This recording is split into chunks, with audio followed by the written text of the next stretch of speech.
Ayun na. Ituloy na natin ang kwento sa kalye serye ni Lola. Parang ano no? Parang pinai-excite Parang tayo. nai-excite na ako talaga. Ang totoo po mga kaibigan, kanina pwede na kaming pumasok.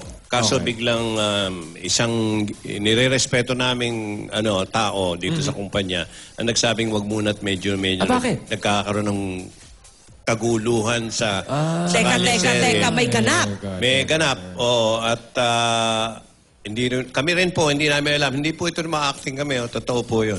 So, kaya ngayon medyo naayos na. Parang pinapa-espesyal lalo, pinai-excite tayo. Yun nga. Pero total, ibitin na natin sila at balita na muna natin yung tungkol sa Semana Santa. Yan. Yeah. Mga kaibigan, ano na po, Holy Week na sa next? O Next. Two Next Sundays from week. now. Okay, Holy Week na po yan. March 21 ang simula. At naging tradisyon na po namin sa Itbulaga mula pa noong 1981, 1981, na gawin ito. Kumbaga, binibigay naman namin ang aming oras at lakas sa panahong to para sa kanya na may lalang sa ating lahat. Dahil kung wala naman siya, wala po tayong lahat. Ang unang-una hong ginawa namin yan, dinirehe pareho ng national artist, kung naaalala nyo, na walang iba kundi si Lino Broca. Yes. 1981. At kami lang tatlo yung nandun. Lino Broca yun Hindi pa namin ginagawa yung everyday. Isang ata lang yun tuwing Huwebes Santo o Biyernes Santo lang O buong linggo na putol-putol. Ngayon po, 5 kasaysayan. Lahat ko po kaming nakaharap nyo, si Rubit, si Ryan, at kasama na rin po si Maine at si Alden. At may mga special kaming guest na may kanya-kanyang araw. Mula Lunes, Martes, hanggang Biyernes Santo. Abangan nyo po yan. At bukas kasi, kaya namin nabanggit ni Ryan at Rubito ngayon, bukas po ang simula ng pasilip. Kahit po mahal na araw, may naninilip po. Kita nyo. Oy, mahiya naman kayo. Ibig sabihin, pasilip, trailer, preview. Preview. Okay. Sneak preview. Sneak preview. Patikim. Patikim, bastos din yung Ruby. Bakit? Ikaw gawain mo kasi yan. Huwag kang basta nagpapatikim, Ruby. Ano ba yung tatikim yung patikim? Hindi ba sa lechon ganyan? Uy, tikman nyo. Ibig sabihin, tama ka rin, patikim, konti lang. Konti lang. Okay. Si Direk Gina Alahar, o sa tunay na buhay, si Regina Alatiit po. Huwag naman siyang magagaling. Si Direk Ruel Ikamen, yan po ang mga direktor nung 5, ha? Direk Joey Reyes, Ryan. Yes. Direktor mo sa... Yes, sir. Kasal, sa mga pelikula. Yes. Kasal Direk June Lana. At siyempre pa si Direk Joyce Bernal. Yes, 5 Binibining pong Joyce. magagaling at magigiting nating mga direktor sa pelikula at telebisyon ang hahawak po ng 5 kasaysayan ang ihahandog namin sa inyo sa Semana Santa dito sa Itbulaga. Bukas po, abangan ninyo. Magpapakita na po tayo ng kaunti. Bastos ka na naman. Bakit na Kanina naman? nagpapatikim ka, ngayon magpapakita ka pa. Pasilip, patikim, pakita. Pasilip. Ayusin mo yung buhay mo, Ruby. Nagiging balahura ka Alam mo, kaharap mo tao. Teka, alamin na nga natin kung ano nangyayari sa kalye serye. Ayan. Lola! Ay. Musta kayo? Aba, teka, nagsusumpa pala Masaya naman. Ano may pangyayari? Ay, ano to?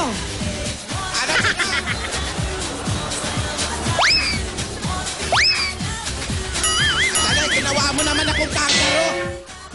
Ano ba? Mas lalo akong na-stress. Nag-aerobics na nga para medyo umayos yung mood ko. Paano ako magpapaliwanag kay Caitlyn na hindi kami makakapunta? Sayaw ka pa ng sayaw. Yureya! Papahinga ka. Kamusta po kayo? Ba't parang maasim? May dumarating po. Baka nga yung riding in that... ano ito? Ay, Ang La! gwapo. La! Baka mauntog ka dyan, iho. Bar- Ano nangyayari? Hindi ko alam. Na-surprise ako. Like niyo po ba yung sorpresa? Are you sure you came into the right house? Si Dudang ba yun? Caitlyn! Maganda pag ganun ko, biglang nakita ko si Tinidora, hindi ka nagpunta. Hindi kayo nagpunta. Madam, si Nidora po Tidora po yan, yan, hindi Tidora si yan. Tinidora. Si Nidora. Hindi sinidora. Para sinilyon na yung susunod. Ang ganda mo ngayon, ha? Ay, ha? Oo. Nasaan? Maliit na bagay. How? Bakit biglang napasugod ka yata? Eh kasi nga ni Dora, hindi kayo nagpuntahan. Sabi ko nang, huwag mo silang tingnan. Hindi kayo, ang harap mo. Hindi kayo nagpuntahan, kaya, ayan, ako na nagdala ng mga pagkain na dapat sana pagsalusaluhan natin, banding-banding natin, kayong magkakapatid, tapos si Divina. Pasek, sino ito? Purinoy din yan? Hindi ko kasamahan yan. Tanggalin mo yan. Sipak. Hindi ko kasamahan yan. Ibalik mo na lang yung salamin mo. Masama ka makatingin. Di ba ikaw may mga Rogelio? Pues, ako'y may mga Forinoy. Magpakilala kayo. Introduce yourself. Hello, I'm Guy Adorno. I'm from Brazil. Brazil. Yes. Ito. Hello, my name is Diego Ferroni. I'm from Brazil also, pero 100% Pinoy. Nadinig mo? Ikaw. Ay, hindi ikaw. You. I'm Eric Busby from the USA. USA. Yes. Kasi nga short. Ikaw. Hi, I'm Aaron Di Tomaso from Sydney, Australia, the land down under. Nakita mo ni Dora? Pakilala Kumpara ko rin naman sa'yo. dito sa mga Rogelio mo. Si Rogelio at si Rogelio. Baka akala mo, sila mga humahawak sa negosyo ko sa iba't ibang bahagi ng bansa. Alam mo bang mahirap makipag-usap sa kanila iba't ibang lengguwahe? Tulad nito, kasi half to Brazilian, half Italian. So Italian ko siya kung kausapin. Paano? Singsan o ka pa din nag-abot sa Manila. Si Manila, 4 months. 4 months na. Nagkakaintindihan kami. Italian yun? Ito naman kasi German. Half German. German, half Brazilian. Ano? Oh, German. oo. Hello? Hello? Andiyan pa kayo? Apo, nakikinig po kami. O, sabi mo yung German. Andito po kami. Hello? Madam? Ituloy-tuloy lang Ito natin. naman ay German. Ito half German. Half. Half Brazilian. Puro half pala ito. Oo. Paano mo naman kausapin yan? Karos aka maabot din sa Pilipinas dong. 4 months din daw. Bakit parang ginagaya ko? Ganun talaga yung mga parang yung German Ito, tsaka pag yung... kinakausap, pumupungay pa ang mata. Ano? Gumagano. They Bakit are the paano- Forinoys. Forinoys. Etong isa from Australia pero half French. Half French. Gusto mo turuan kita mag-French? Paano? Oh, sige. Merci beaucoup. Thank you very much. Mexico. Merci beaucoup. Mexico. Thank you very much yun. Merci beaucoup for sale. Evo for sale. Ano yon? Ice buko for sale. Merci beaucoup for sale. Sabi ko na... Niloko mo ako Hindi, yun talaga Parang yun. magkakatunog yung Paano mo German at kakausapin? Brazilian. Introduce yourself. Ako po si Aaron Di Tomaso mula sa Australia. Marunong magtagalog. Siyempre, tinuturuan nila ako ng lengguwahe nila, tinuturuan ko rin sila. Eto naman, from America. You introduce yourself. Ako po si Eric Busby mula sa USA. Mahilig ako kumain. Di kainin mo yung dala niyong pagkain. Sila ang mga Forinoy. Magaling marunong pala magtagalog ang mga ito. Magaling pa mag-English, magaling pa magtagalog. Siyempre naman, sila yung mga Forinoys. 100% foreigner na 100% din ang kanilang pusong Pinoy. Ano ka ba? Ikaw, 100% ano? Unggoy. Ikaw ang may sabi niyan. At alam mo ba, Nidora, hindi lang sila magaling mag-Tagalog. Kumakanta din sila ng Tagalog na kanta. Kinakatahan nila ako pag namimiss ko si Dudong. Anong kanta? Boys, handa, awit.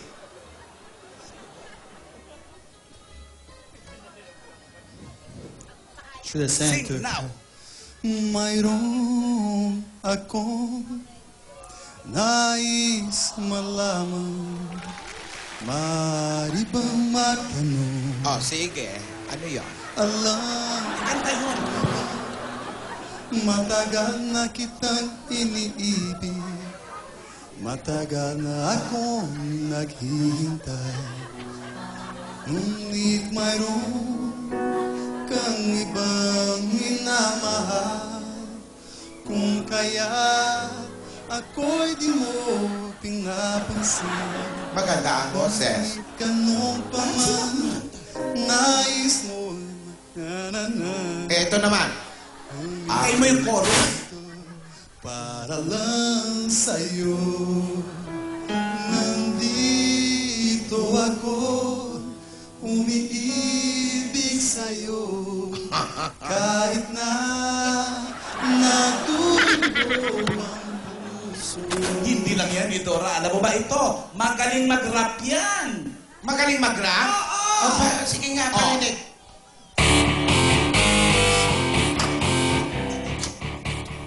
Di ko alam kung ba't ako kasama dito. Sama-sama, pasama, ko yung lakas, di pa rin ka ng bitter mo na kailangan. Siya sa gula, pabawang lupa, tapang kiskarang na maganda, at wala sa pagpintas. Di pa kasabay marinig, libo-libo, Pilipino, nakikinig sa mga pibo ko. Di ka ba nagugulas mga nagrap, di ko nilang ba ko sita. Para bang panaginip na pagininig makamit, talagang sinusulot ang pagiging makulit. Kailang kalingan, di na kayang tapatanang tudok ka ng prote at naman samahan. Para tuwala ng masasabi, ngunit kailangan gumala ng mga labi. Kung ito kunyari, napapakasakali ng mga kinig ng pagkarayan, kaya nasay. Andito na si Kiko. Yun yan. Ah, yan pala yun. Ito rin magaling kumanta. Sige. Wala bang magaling? O sige. Kanta ka rin. Minamasdan kita nang di mo lang pinamanaran kong ikaw ay ako. Mapupulang labi at matungkad mong ngiti, umabot hanggang sa langit. Huwag lang titingin sa'kin at baka matunaw ang puso kong sabi sa iyong ngiti. Ako'y mabubumaling at sa tuwing ikaw ay gagala, ang mundo ko'y tumitigil para lang sa'yo. Ang awit ng aking puso, sana'y mapansin mo rin ang lihim ko patingin. Mahusay, mahusay. Napakagaling pala ng mga staff mo. Caitlin, mga foreigners, pero may pusong Pinoy. Sinabi mo pa, Nidora. Alam mo, ang husay nilang kumanta. Gusto kong bigyan sana ng sentabo. Kaya lang... Wag! Wala ba? Mayayaman din sila. Ganun ba? Oo. Siyempre, sa mansion ko yan nakatira. Sayang nga, hindi kayo nakapunta eh. Ni Dora, bakit ka nga ba pumunta at bakit... Kasi nga wala kayo, di ba? Nasaan ba si Tinidora, si Tidora, si Divina, nasaan? Yung dalawa kong kapatid, busy sa kanilang negosyo, yung karanderya. Maraming customer. Tapos naman, si Divina, merong examination sa school nila. Hindi pwede mag-absent. Sabi ko na nga ba, duda ako dun sa mga kapatid mo eh. Mukhang ayaw talaga pumunta eh. Hindi. Gusto naman nila. Kaya lang talaga nagkataon na busy sila. Pero nahiya nga ako sa iyo eh. Abali, wala yun.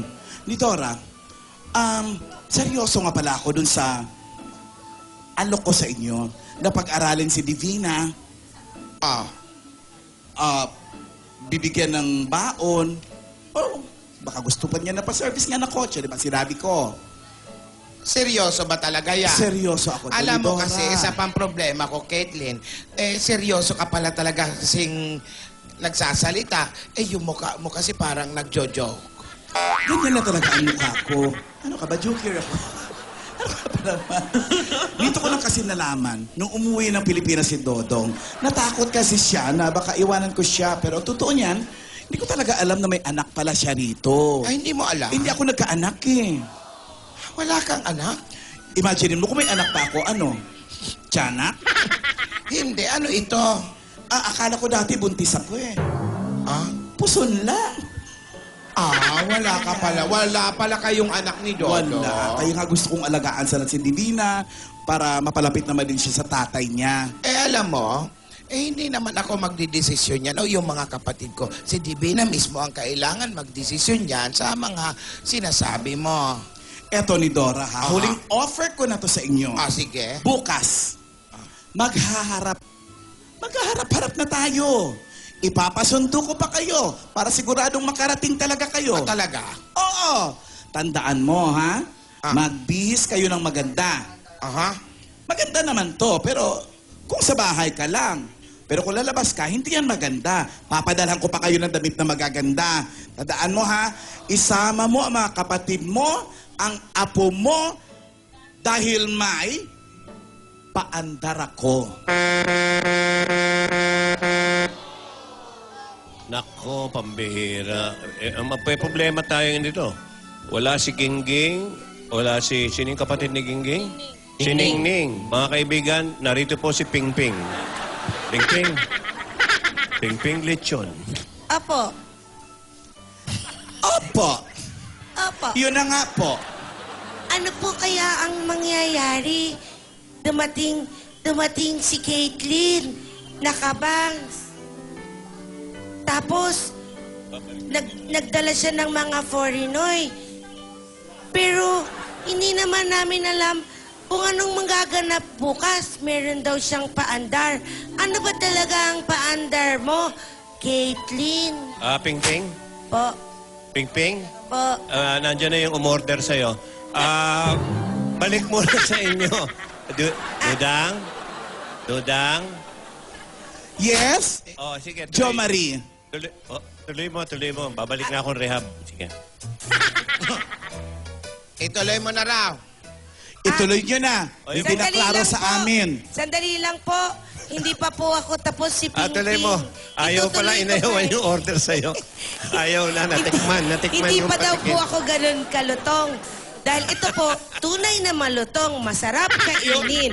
Kasama natin ang La Pasita Biscuits. Ayun. Siyempre, nandyan ang O+ Ultra Series. At mas masarap ang panonood pag may Nescafe 3-in-1 Original Twin Pack. Ngayon, Lola, mga foreignoy, at saka Caitlyn, andyan na po yung umorder sa akin. Kayo na po. Nandiyan na. Kakahala lang namin kayo kasama ng mga foreignoy. Pero bukas, May paandar ako. Pumunta kayo ha. Huwag niyo kalimutan. Lahat na lang ng imbitasyon ko